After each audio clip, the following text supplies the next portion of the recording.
श्री स्वामी समर्थ. उद्या कामदा एकादशी, रविवार. उपाशी राहिला तरी चालेल, पण या झाडाला नक्की स्पर्श करा. शत्रू तुमच्या समोर लोटांगण घालेल. 24 तासात घरातील इडापिडा, नजरबाधा, गरिबी, शत्रू संपतीलच. नमस्कार मित्रांनो, उद्याचा दिवस काही साधासुधा दिवस नाही. उद्या आहे चैत्र मासातील पहिली कामदा एकादशी, ज्या दिवशी स्वर्गलोकातून अमृताचा वर्षाव होतो असं म्हटलं जातं. पण तुम्हाला माहित आहे का, उद्याच्या रविवारी एक विशिष्ट झाडाला स्पर्श केल्याने तुमच्या आयुष्यातील गरिबी, घराला लागलेली कुणाची तरी नजर आणि तुमच्या प्रगतीत अडथळे असणारे शत्रू कायमचे नष्ट होऊ शकतात. हो, तुम्ही बरोबर ऐकलाय. आजच्या या व्हिडिओमध्ये मी तुम्हाला अशा एका गुप्त उपायाबद्दल सांगणार आहे, जो केवळ 2-4 मिनिटाचा आहे, पण त्याचा प्रभाव 24 तासात दिसायला सुरुवात होईल. व्हिडिओ शेवटपर्यंत पहा, कारण अर्धवट माहिती धोकादायक ठरू शकते. व्हिडिओ सुरू करण्यापूर्वी जर तुम्हाला तुमच्या जीवनात सुख समृद्धी हवी असेल तर आत्ताच्या आत्ता या व्हिडिओला लाईक करा, चॅनलला सबस्क्राईब करा आणि शेअर करा. आणि हो, आपली श्रद्धा व्यक्त करण्यासाठी कमेंट बॉक्समध्ये श्री स्वामी समर्थ, ओम नमः शिवाय आणि ओम नमो भगवते वासुदेवाय लिहायला विसरू नका. तुमच्या एका कमेंटने तुमच्या आयुष्यात सकारात्मकता येऊ शकते. कामदा एकादशी नावाप्रमाणेच कामदा म्हणजेच आपल्या मनातील सर्व काम किंवा इच्छा, दा म्हणजे पूर्ण करणारी. शास्त्रात असं म्हटलं, स्पष्ट लिहिलं आहे की वर्षातील इतर एकादशींपेक्षा या एकादशीला विष्णू देव स्वतः वैकुंठातून खाली उतरतात आणि पृथ्वीवर अदृश्य रूपात फिरत असतात. ते पाहतात की माझा कोणता भक्त संकटात आहे, कुणाचं नशीब काळोखात आहे आणि कुणाला मदतीची गरज आहे. पण मित्रांनो, उद्याचा योग खूप विलक्षण आहे. उद्या रविवार आहे. आता इथं एक मोठं रहस्य लपलेलं आहे. आपल्यापैकी प्रत्येकाला माहीत आहे की तुळसी भगवान विष्णूंची सर्वात प्रिय आहे, पण शास्त्राच्या कडक नियम सांगतो की रविवारी तुळशीला स्पर्श करणं, तिला पाणी घालणं किंवा तिचं पान तोडणं हे महापाप मानलं जातं. मग आता प्रश्न पडतो, जर विष्णूची प्रिय तुळस उद्या आपण स्पर्श करू शकत नाही, तर मग मी कोणत्या झाडाबद्दल बोलत आहे? असं कोणतं झाड आहे जे उद्याच्या एकादशीला आणि रविवारी साक्षात कुबेराचा खजिना बनवून उभं असतं? असं झाड ज्याच्या मुळाशी माता लक्ष्मी स्वतः सोन्याचा कलश घेऊन बसलेली असते. हे ते झाड नाही जे तुम्ही दररोज रस्त्यावर येता जाता सहज पाहता किंवा ज्याची तुम्ही दुर्लक्ष करता. उद्याच्या दिवशी त्या झाडाची सात्विक शक्ती 1000 पटीने वाढलेली असते. आज अनेक भगिनी मला सांगतात, ताई, आम्ही रक्ताचं पाणी करतो, नवरा दिवस रात्र राबतो, पण हातात पैसा टिकत नाही. महिना संपायच्या आधीच खिसा रिकामा होतो. काही जण म्हणतात, घरात पाऊल ठेवलं की विनाकारण कटकटे सुरू होतात. मग मन शांत राहत नाही. कुणाला वाटतंय माझ्या मुलांच्या प्रगतीला कुणाचे तरी दृष्ट लागलेली आहे, तर कुणाचं चालता व्यवसाय अचानक ठप्प झाला आहे. यालाच आपण शास्त्रात इडापिडा म्हणतो. ही नकारात्मक ऊर्जा तुमच्या प्रगतीला साखळदंडासारखी जखडून ठेवते. पण उद्याची ती एक वेळ, तो एक शुभ मुहूर्त आणि त्या एका विशिष्ट झाडाचा स्पर्श तुमच्या आयुष्यातील ही सर्व बंधनं कापून टाकण्याची ताकद त्या झाडामध्ये उद्या असणार आहे. तुमच्या मनात आता प्रचंड उत्सुकता असेल की ते झाड नेमकं कोणतं आणि त्याला स्पर्श करण्याची योग्य पद्धत काय. कारण जर पद्धत चुकली तर उपाय लागू होत नाही, पण जर हा स्पर्श योग्य मंत्रासह झाला तर पुढच्या 24 तासात तुमच्या घरातील गरिबीचा आणि नजरबाधेचा अंधार कसा विरून जाईल हे तुम्हाला स्वतःला अनुभवायला मिळेल. मी आता त्या झाडाचं नाव सांगणार आहे, पण त्याआधी मनापासून एकदा कमेंटमध्ये ओम नमो भगवते वासुदेवाय नक्की लिहा, कारण तुमची श्रद्धाच या उपायाला फळ देणार आहे. आता अतिशय लक्ष देऊन ऐका, कारण हीच ती वेळ आहे जिथे तुमचं नशीब कलाटणी घेऊ शकतं. मी ज्या झाडाबद्दल सांगत होते ते दुसरं तिसरं कोणी नसून साक्षात महादेवाचं प्रिय बेलवृक्ष आहे. तुम्ही म्हणाल, ताई बेल तर महादेवाला वाहतात, मग एकादशीला त्याचं काय महत्त्व? मित्रांनो, उद्या रविवार आहे आणि कामदा एकादशी सुद्धा.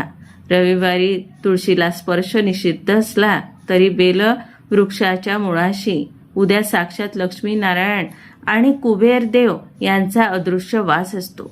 जर तुमच्या घराच्या आसपास किंवा मंदिरात बेलवृक्ष असेल तर उद्या दुपारी 12च्या आत तुम्हाला हा विधी पूर्ण करायचा आहे. वेळेचं भान ठेवा, कारण 12 नंतर सूर्याचं तेज बदलतं आणि उपायाची शक्ती कमी होऊ लागते. काय करायचं आहे नीट समजून घ्या. सर्वात आधी सकाळी लवकर उठून स्नान करा. एका तांब्यात शुद्ध पाणी घ्या. त्यात मोजून 3 थेंब कच्चं दूध टाका.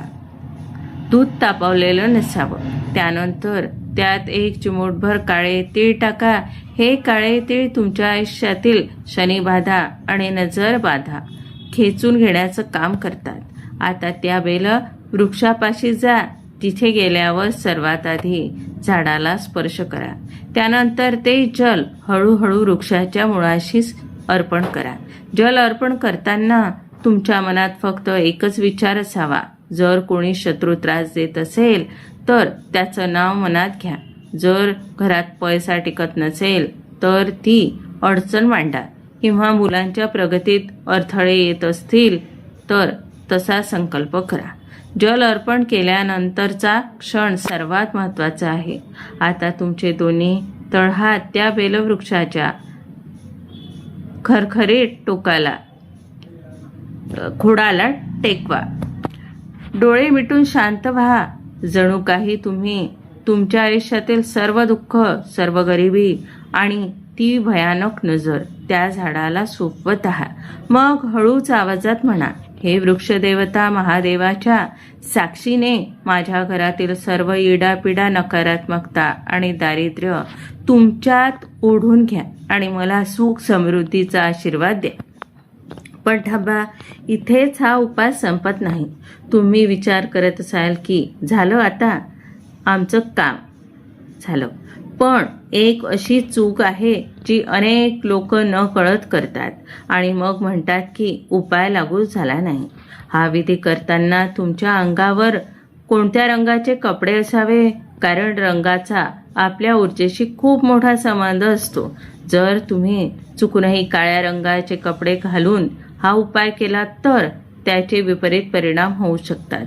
मग नेमका कोणता रंग तुम्हाला उद्या यश मिळवून देणारा आहे? आणि दुसरी महत्त्वाची गोष्ट म्हणजे झाडाला स्पर्श केल्यानंतर मागे वळून पाहताना तुम्हाला काय करायचं नाही, हे गुपित मी तुम्हाला आता सांगणारच आहे. मित्रांनो, आता नीट लक्ष देऊन ऐका. आपण झाडाला जल अर्पण केलं, स्पर्शही केला, पण हा विधी करताना तुमच्या शरीराभोवती कोणती ऊर्जा आहे हे तुमच्या कपड्यांवर, रंगांवर ठरतं. शास्त्रात रंगाला लहरीचे वाहक मानलं जातं. उद्या कामदा एकादशी आणि रविवार असा दुहेरी योग आहे. हा विधी करण्यासाठी जाताना विसरूनही काळा किंवा गडद निळा रंगाचे कपडे घालू नका. काळा रंग नकारात्मकता शोषून घेतो, पण तो ती बाहेर सोडत नाही. आपल्याला तर घरातील इडापिडा बाहेर काढायची आहे. मग उद्या कोणते कपडे घालायचे? उद्या शक्य असल्यास पिवळ्या किंवा पांढऱ्या रंगाचे वस्त्र परिधान करा. पिवळा रंग हा भगवान विष्णूचा आणि गुरुग्रहाचा अतिशय प्रिय रंग आहे. हा रंग तुमच्या सभोवताली एक संरक्षणात्मक कवच तयार करतो. ज्यामुळे झाडाला स्पर्श करताना तुमची अडकलेली कामं मार्गी लागतात आणि गरिबी दूर होण्यास मदत होते. जर पिवळे कपडे नसतील तर किमान एक पिवळा रुमाल तरी सोबत ठेवा. आता येते ती एक मोठी चूक जी तुमचा संपूर्ण उपाय वाया घालू शकते. झाडाला स्पर्श करून आपली प्रार्थना बोलून झाल्यानंतर जेव्हा तुम्ही तिथून निघाल तेव्हा चुकूनही मागे वळून पाहू नका. हो, तुम्ही बरोबर ऐकलाय. मागे वळून पाहणे म्हणजे तुमच्या संकटांना पुन्हा साथ घालत आहात असा त्याचा अर्थ होतो. एकदा का तुम्ही तुमचं दुःख, तुमची गरिबी आणि शत्रूची पीडा त्या वृक्षदेवाच्या चरणी अर्पण केली की ती तिथे सोडून सरळ आपल्या घरी या. घरी आल्यावर सर्वात आधी आपले हात पाय स्वच्छ धुवा आणि मग घरातील इतर कामांना हात लावा. हे करत असताना तुमच्या मनात पूर्ण विश्वास असू द्या, माझं काम झालं आहे. कारण संशय हा श्रद्धेचा शत्रू आहे. तुम्ही विश्वासाने पाऊल टाकलं तर साक्षात कुबेरदेव तुमच्या घराचे दरवाजे ठोठावतील. पण थांबा, हा झाला बाहेरचा उपाय. घराच्या आत अशी कोणती गोष्ट आहे जी उद्या संध्याकाळी तुम्हाला बदलायची आहे? घराच्या मुख्य दरवाजापाशी संबंधित असा कोणता तोडगा आहे जो तुमच्या घरातील वास्तुदोष 24 तासाच्या आत संपवू शकतो? हे जाणून घेण्यासाठी व्हिडिओ पाहत राहा. बाहेरचा विधी तर आपण पाहिला, पण मित्रांनो, तुमचं घर हे तुमचं मंदिर आहे. जर तुमच्या घराचा मुख्य दरवाजातून नकारात्मक ऊर्जा आत येत असेल तर बाहेरचे कितीही उपाय केले तरी यश मिळत नाही. उद्या कामदा एकादशीच्या संध्याकाळी म्हणजेच प्रदोष काळात तुम्हाला एक असा तोडगा करायचा आहे जो तुमच्या घरातील वास्तुदोष आणि कोणाचीही वाईट नजर मुळापासून उपटून टाकेल. काय आहे तो प्रयोग? नीट ऐका. संध्याकाळी 6:30 ते 7:30 दरम्यान जेव्हा दिवस आणि रात्र एकत्र येतात तेव्हा एक पिवळा कापडाचा तुकडा घ्या. जर पिवळा कापड नसेल तर पांढरा कापड घेऊन त्याला हळदीने पिवळं करा. आता त्या कापडात 2 अखंड लवंगा ज्यांचे फूल तुटलेले नसावे आणि 1 भीमसेनी कापूर ठेवा. हा छोटीशी पुरचुंडी तुमच्या हातात धरा आणि तुमच्या घराच्या प्रत्येक कोपऱ्यात, प्रत्येक खोलीत ती फिरवा. हे करताना मनात म्हणा, माझ्या घरातील सर्व दुःख, दारिद्र्य आणि आजारपण या कापुरात समावून जावो. आता सर्वात महत्त्वाचा भाग. ही पुरचुंडी घेऊन तुमच्या मुख्य दरवाजापाशी जा. दरवाजाच्या बाहेर उभे राहून पुरचुंडी एका मातीच्या पणतीत ठेवा आणि पेटून द्या. जेव्हा तो कापूर जळत असेल तेव्हा त्याची धग तुमच्या घराच्या उंबरठ्याला लागू द्या. हा धूर तुमच्या घरातील त्या इडापिडेला बाहेर खेचून काढतो ज्याने तुम्हाला वर्षानुवर्षे छळलं आहे. अनेक माता भगिनी तक्रार करतात की ताई, घरात पैसा येतो पण दवाखान्यात जातो. हा तोडगा केल्यावर तुमच्या लक्षात येईल की विनाकारण होणारे खर्च थांबले आहेत आणि घरातील वातावरण शांत झाले आहे. पण थांबा, उद्या रविवार आहे म्हणून तुळशीपाशी दिवा लावताना एक छोटीशी चूक टाळायची आहे. रविवारी आपण तुळशीला स्पर्श करत नाही, पण तिच्यासमोर तुपाचा दिवा लावताना त्यात 1 चिमूटभर हळद नक्की टाका. हळद ही विष्णूंची शक्ती आहे. हा दिवा लावताना तुमचं तोंड पूर्व दिशेला असावं, ज्यामुळे तुमच्या आयुष्यात प्रगतीचे नवे मार्ग खुले होतील. तर माझ्या प्रिय मित्रांनो, उद्याची कामदा एकादशी ही तुमच्यासाठी केवळ एक तिथी नाही, तर ती एक संधी आहे. स्वतःचं नशीब स्वतःच्या हाताने बदलण्याची शास्त्र सांगतं की जो मनुष्य विश्वासाने हे छोटे उपाय करतो त्याच्या आयुष्यात कधीही अन्नाची आणि धान्याची कमतरता भासत नाही. आज मी तुम्हाला जे उपाय सांगितले ते अत्यंत साधे आहेत पण तितकेच शक्तिशाली आहे. उद्या सकाळी उठल्यापासून ते रात्री झोपेपर्यंत तुमच्या मनात देव असावा. कोणाबद्दलही वाईट विचार नका करू. कोणाचा अपमान करू नका. विनाकारण जिथे सात्विकता असते तिथेच लक्ष्मी प्रसन्न होते.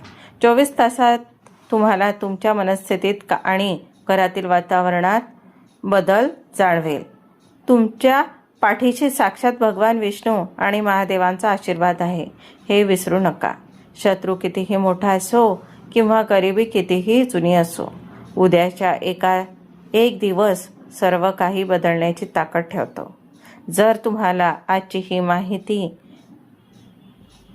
आवडली असेल तर व्हिडिओला मनापासून लाईक करा. ही माहिती तुमच्या जवळच्या नातेवाईकांना आणि मित्रमैत्रिणींना शेअर करा, जेणेकरून त्यांनाही याचा लाभ होईल. आणि अशाच प्रभावी माहितीसाठी चॅनलला सबस्क्राईब करायला विसरू नका. शेवटी आपली श्रद्धा व्यक्त करण्यासाठी कमेंट बॉक्समध्ये श्री स्वामी समर्थ, गणपतये नमः, ओम नमो भगवते वासुदेवाय नक्की लिहा. तुमच्या या एका कमेंटने तुमच्या आयुष्यात सकारात्मक ऊर्जेचा संचार हो, हीच ईश्वरचरणी प्रार्थना. पुन्हा भेटूया अशाच एका नवीन आणि प्रभावी माहितीसह. तोपर्यंत श्री स्वामी समर्थ. जय हरी विठ्ठल.